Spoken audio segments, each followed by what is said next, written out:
Liz? Jackie, thank you so much. It's good to see you. Joining us now, Senator Marshall Blackburn. Senator, it's great to have you back on. You were at the hearing. What was your impression of today? Ms. Haugen was well prepared. What she brought forward were Facebook's internal research documents. So Facebook can say all day long, you know, this is not an area where she worked.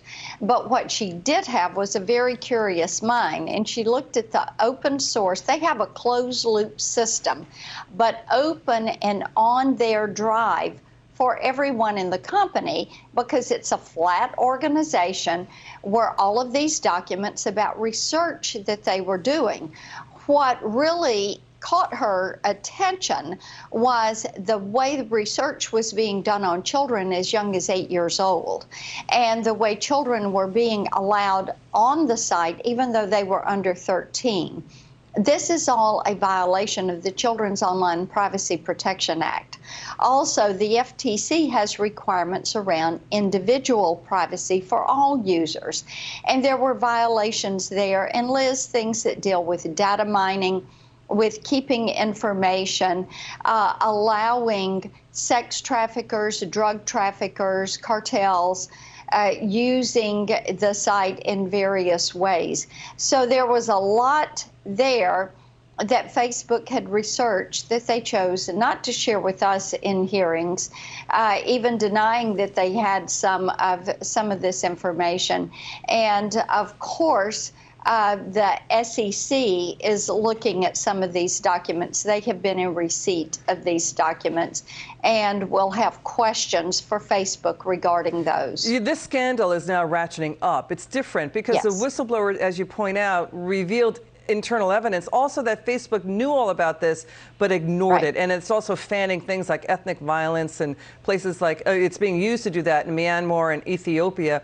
You know, and the thing about children, you make a good point, as young as 8 years old, when you have a third of teen girls saying Instagram makes them feel even suicidal about their bodies, right? It already faces potential antitrust action by the FTC and impending laws in Europe that could significantly hit it hard. So where in here, what you heard today, what's the next step for Congress in terms of laws? Yes, and what we have been working on and building bipartisan support for is online privacy, data security, and Section 230 reforms.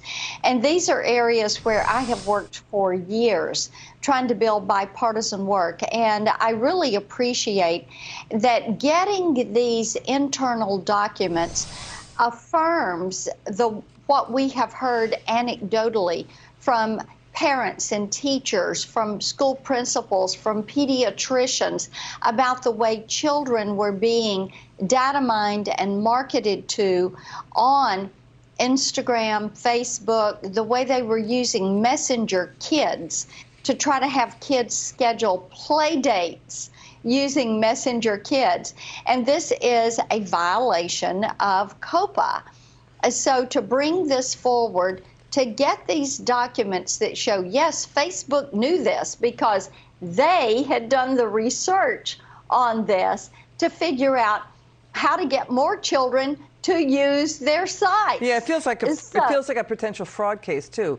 You know, reportedly. And you point out and you make a good point, because the BBC had reported this, that Facebook and its apps were being used in sex trafficking, and including marketing and human slavery, slave markets across the globe. And also now the DEA is focusing on social media in terms of drug trafficking. So this is exploding right now. Your final word.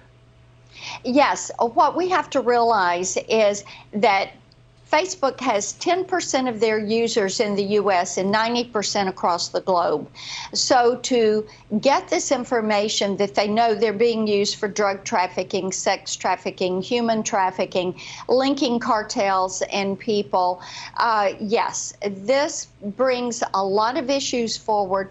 We're going to stay on this. I do think this is the impetus for getting online privacy, data security, and Section 230 reforms passed. Scary when it comes to children, right? Okay, Senator Blackburn, it's good to have you on. It's great to see you again. Please